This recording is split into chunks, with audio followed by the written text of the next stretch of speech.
Hey guys, welcome back to Minecraft the Island. Today we're going to be reading chapter 12, and this is titled Risk and Reward. And it starts on page 134 and ends on page 148. If you guys enjoy, make sure you stay tuned for the next chapter, which is going to be chapter 13. Good morning, I called out to my grazing friends. Look what I just learned. I held out yesterday's uncooked salmon. Notice anything different? I asked. Exactly. There is no difference because I discovered that this world keeps everything preserved. Bah, said Flint, turning with Cloud for another patch of fresh grass. Yeah, maybe for you that's no big whoop, I said, but in my world, food spoiling is a huge deal. Back in the day, we had to dry or salt, or I think that's why spices were invented. I'm sure I heard that once. Even now, everything's got to be frozen or refrigerated or packed with preservatives, which can be just as dangerous as spoiled food. But this, I gave the salmon a reassuring sniff. This means I don't have to waste any time trying to figure out how to store my grub. I can bank as much as I need for as long as I need it, which means I got hunger licked. Verp, snorted Moo, warning me not to celebrate just yet. Right, I agreed, grabbing my fishing pole from my pack. The garden's still tiny and the fish won't catch themselves. After crafting an outdoor furnace and breakfasting on rich, oily salmon, I parked myself on the island's southern shore and spent the rest of the morning fishing. I can see why so many people in my world do it for fun. There's the anticipation of a first bite, the thrill of feeling something on your hook, and that last moment before you reel in your catch when you wonder exactly what's on the line. That last part really came into play when I discovered how many different things swam in the sea. In addition to the salmon and little blue gray fish were two other species that I immediately recognized from home. The first was striped or orange and white, and the second was yellow, roundish, and spiky. Like I said, I may not have personally fished back in my world, but I've seen enough movies or gone enough aquariums to know that these were clowns and puffers. Since neither turned out to be cookable, and I wasn't going to risk poisoned sushi, I packed them away for some possible future use. Ironically, my third and inevitable catch was the exact reason I started fishing. Squids are a real pain in the lower real portion of my body. That is world won't let me sit on. They don't come to your hook like fish, and when I did manage to snag one, it kept wriggling free. After several exasperating attempts, I got one close enough to the shallows to hack it to death with my axe. And then, as a final insult, I found out that the little bit of black meat it dropped wasn't really meat, but a gland my mouth wanted no part of. Whatever, I said with a shrug to Moo, examining the three salmon and a half dozen blue gray fish in my pack. Maybe just a few more, just to be safe. Whipping the hook out to sea, I waited for the inevitable V. A few minutes later, I spotted one and braced for the mild jerk of a bite. But it wasn't mild at all. It was harsh and powerful, as if something much bigger than a fish was at the other end of the line. Whoa, I blurted, nearly dropping my pole. Was I right about a mama squid or a giant sea monster? Be brave. I gulped and yanked at the quivering rod. I never would have expected, never could have imagined what popped up from the bubbling surface. Not a fish, not a monster, but a pair of old, raggedy leather boots. Are these mine? I asked Moo. Do you think they fell off my feet when I woke up in the sea? Could they have drifted here with the current? If that wasn't the answer, then someone else must have made them. And at that moment, the world around me felt much bigger. Putting them on, I found they fit snugly over my painted on shoes. They have to be mine, I said. Unless everyone in this world has the same shoe size. I took a few practice steps, and they felt pretty good, too. And the extra padding really helps cushion my feet.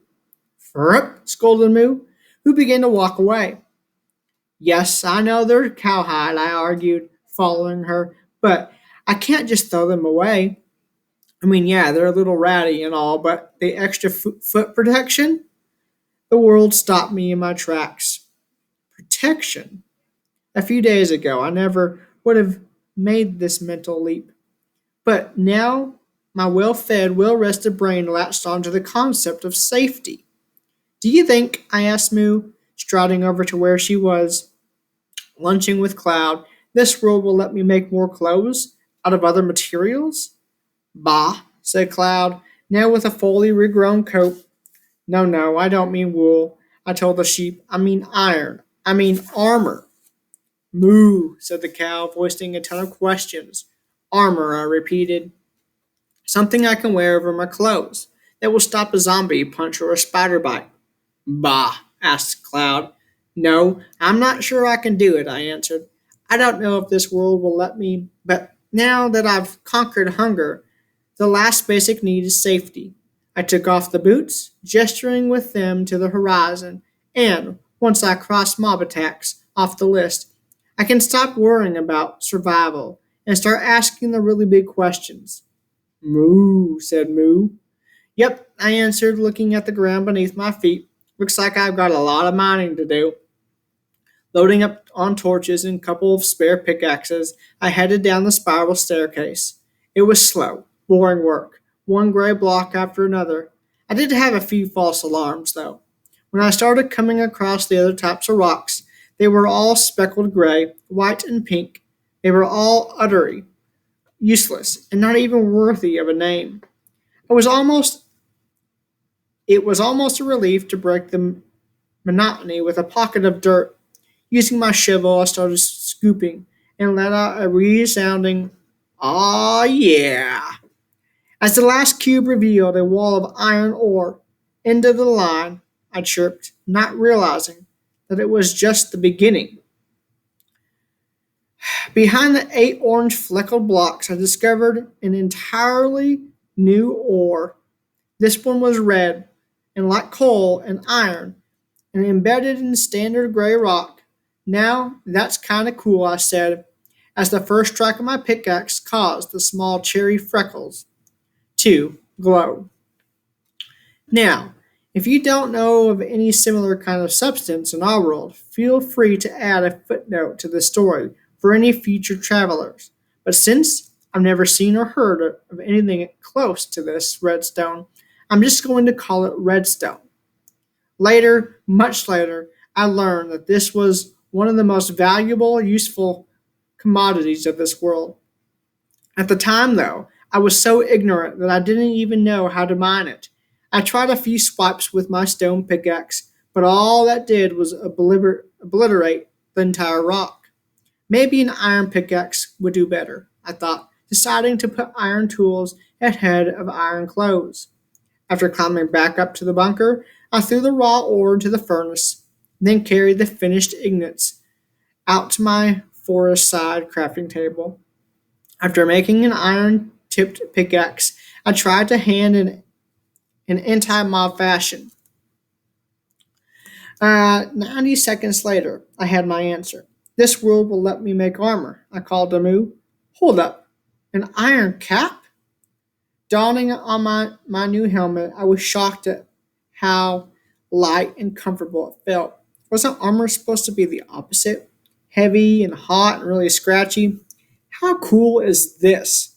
I asked, strutting around the grazing cow, comfy and monster proof.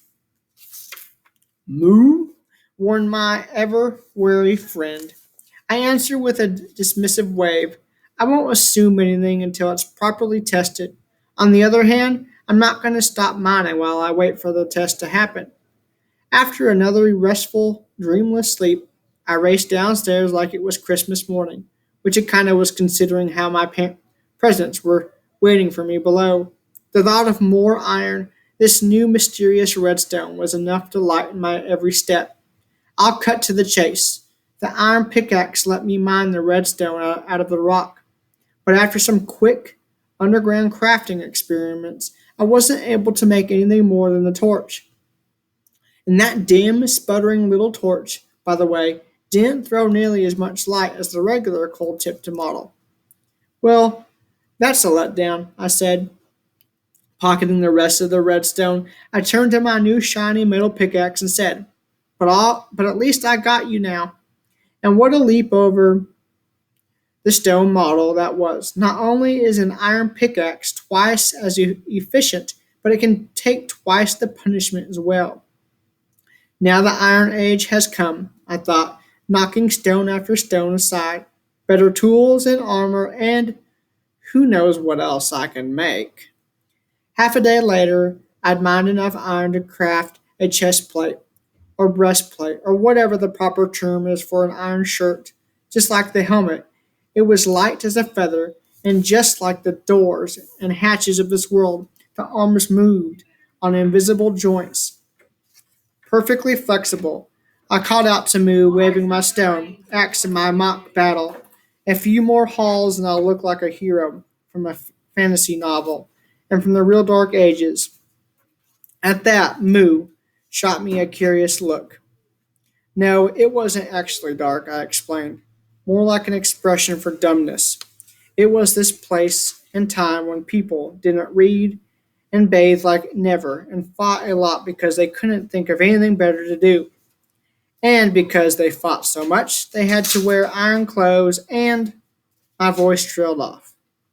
Now that I had the image of a floating full suit of armor in my head, I saw the natural accompaniment that had escaped me until that moment. Sword, I shouted to Moo. The sheep and anyone and anything that would listen. I gotta make a sword. I hit the stairs at light speed. Please, world, let me make a sword. I prayed, picking through endless stones. The gray wall fell away, revealing dim orange spots. I couldn't wait to get upstairs. I had to know right then, sweating as my new furnace turned a little hollowed out chamber into a sauna. I cursed this world for not letting me cross my fingers. I didn't need to. It worked. Just one stick under two iron ingots gave me a weapon of lethal beauty. You are safety, I told the sword, for you are strength. And yes, if you're wondering, this world will let you make both a stone and wood sword if you want. And yes, I'm not exactly pleased with myself for not thinking of it sooner. But let's just remember the rule about not dwelling on the past mistakes, shall we? And focus on the accomplishments of the present. You need to be named, I told the double edged blade. Isn't that what the little guy in that story did after he killed the giant spider? Or when that king pulled his sword from the stone? That's kind of what I did, plus a few extra crafting steps. He had Excalibur, whatever that means. I kicked around a bunch of awesome names: Slayer, Stormbrewer, and Fire of the Eternal Flame. What I settled on didn't sound as cool, but better exemplified what this weapon meant to me. Since your job is to protect me, I said, you will forever be known as Protector. And with a few theatrical slices, I added, and just wait till the night scum up top taste your wrath. Squeak. I froze, wondering if I just heard my own boots. Squeak. No, not me. This was something else. Something close. Something that had to be right behind the rocks. We got company, I told Protector, and switching it for my iron pickaxe, tried to trace the source of the noise. Remember how I said a while back that sounds on the island have the annoying habit of coming from all directions? Well, it's no different underground. The first tunnel I made must have been in the completely wrong direction, because a minute or so in, I heard the squeaking sounds fading. Turning around, I only tunneled a little way before the stone block in front of me suddenly vanished. And I don't mean cut out or disintegrated. I mean, it literally poofed away like a dead mob. In its place was a small, gray, prickly creature that looked like a crab and a porcupine had a child. Well, hi there, I said, stepping up to what I thought was a perfectly harmless critter. It's nice to meet. Ow! I jumped back as a little teeth stabbed through the leather of my boot. Why, you little. I began, but let out an undignified yeet on the second bite. Get out of here, I squealed, backing up the stairs. It wouldn't leave me alone, snapping and nipping and doing its best to tick me off. I'm warning you, I said between yips and yelps. Seriously, don't make me have to. The next bite was its last, as one good sword swipe made for one dead crabupine. Sorry you didn't have a more heroic debut, I told Protector, but we know how the source of the noise. And then, on cue, came another squeak. Or not, I said, realizing that the little toe biter had backup. Sword raised, I stepped cautiously back into the crabubine's tunnel. This time I didn't even need the pickaxe as two more stones puffed into the pair of garnishes. Well, I said, slicing them into dust, at least now I know to make some iron shoes for squeak. Seriously, I thought, wondering how many more annoying crabby vines lay in wait. Squeak came the sound closer than ever. Wait a minute, I said, taking a moment to listen. That sound I'd been hearing all the time was close, but not exactly like a crabby vine's crackling snap. This was more of a squeak, like you'd hear from a mouse or a rat. Great, I said sarcastically. Now I get to have my toes nibbled by vermin. Pickaxe in hand and sword and belt, I bashed away at the stone wall in front of me, and gasped when a block fell away into pitch black. Hot, moist air whooshed through the opening, along with a small brown winged creature. Bat, I thought, and drew Protector. Didn't bats suck your blood? Would it go for my neck or my eyes?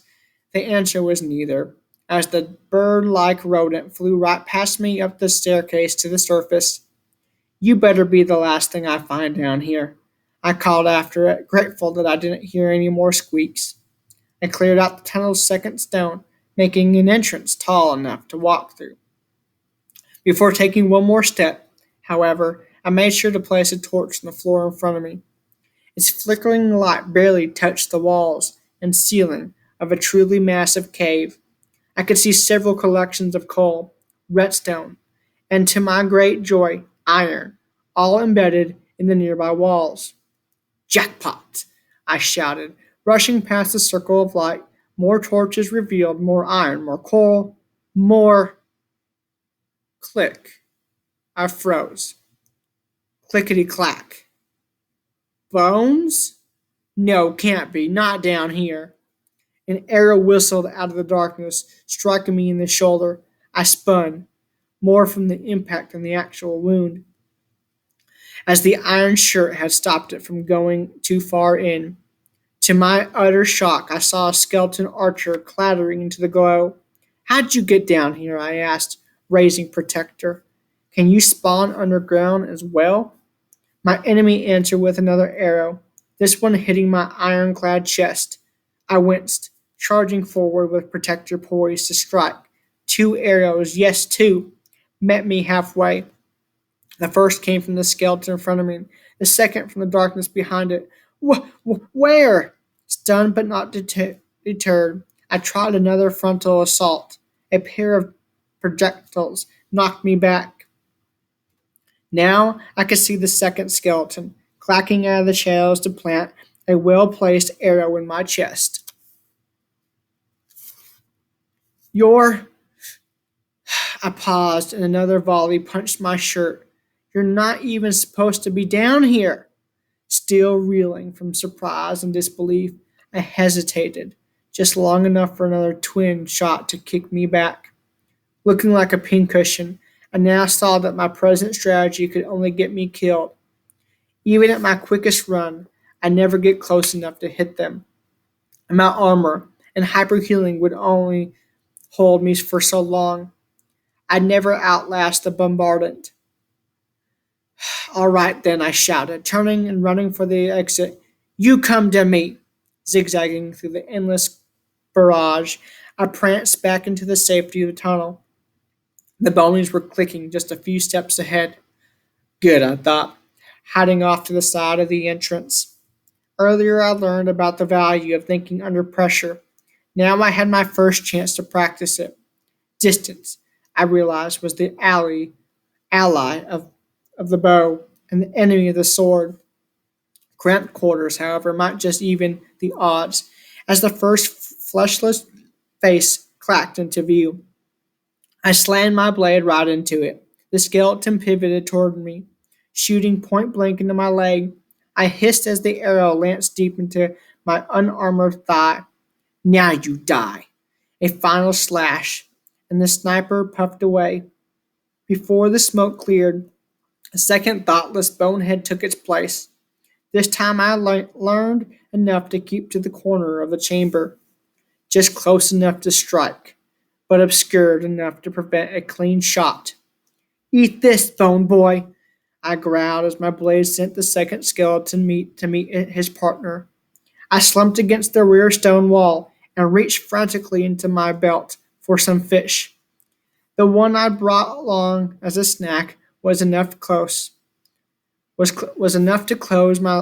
most of my wounds and dissolve the forest of arrows growing out of my chest. As they vanished one by one, I saw that the holes they'd made in my armor remained. Gotta learn to fix those, I said, seeing that Protector had also taken a few scratches. Looking down at my feet, I saw that the skeleton had left me several war trophies. I picked up another bow, two more arrows, and two dry, bleached leg bones. As I examined them in my left hand, the image of white powder appeared in my right. Okay, now, if you already know what bone meal is for then, give yourself a pat on the back. Oh, that's right, this world won't let you, just like it wouldn't let me pull an arrow out of mine. At that point, however, I couldn't care more about ground up dead skeletons than the danger of more live uh, live ones underground. How do they do it? I shouted, bursting through the door of my observation room. How do mobs spawn in caves? Moo, replied the munching cow, as if to say, they just do. I thought it was safe down there. I complained, pacing angrily in front of her. The whole point was to get stuff to protect me from the mobs up here. Moo snorted terrorously. I sighed. I guess you're right. It's still totally worth it because whatever I find to protect me up here will also protect me down there. I took off my iron shirt, examining the cheese grater holes. It's just hard to accept that there's going to be changes everywhere I go. Moose snorted again. Good point.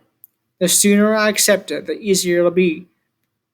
It'll be to prepare for it. I slid my battered armor back on and pulled out my battle tested sword. Great risk come with great rewards. And that wraps up chapter 12. I hope you guys enjoyed. And I hope that you guys stay tuned for chapter 13. I will see you next time.